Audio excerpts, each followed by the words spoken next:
Đầm lại nun kong ka don changin a har nghe ye o ka lalli su chak lo taki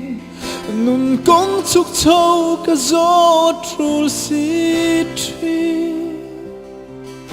kong bum bo le ka vel thim zinga lau le kur chungin ne na trong trai na lanin nem tu kalalpa ka nga yem che thi na ten than zar si Isu nang ma chau ka belan che nang chau chu ka tha buana ini vangi ral treat na kong zolai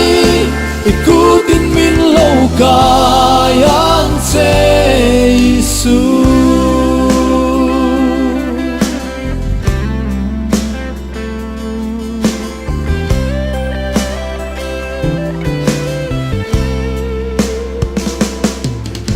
Bây đôn na tên min lo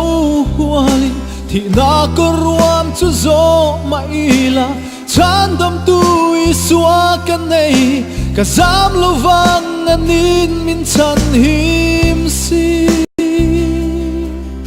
su tin ka him na kul pui su cha tuan lung pui ka chan dam na chuai ve to lo tur chu ka rin vangin min chan him ma min khong ai vangi Isu nang ma chau ka belan che nang chau chu ka tha buana ini vangi ral treat na kong zolai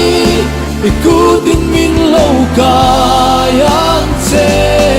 Isu na lo kong e ka kalang itelovin ka nung aking silo kangayat se Isu man sau ka belan che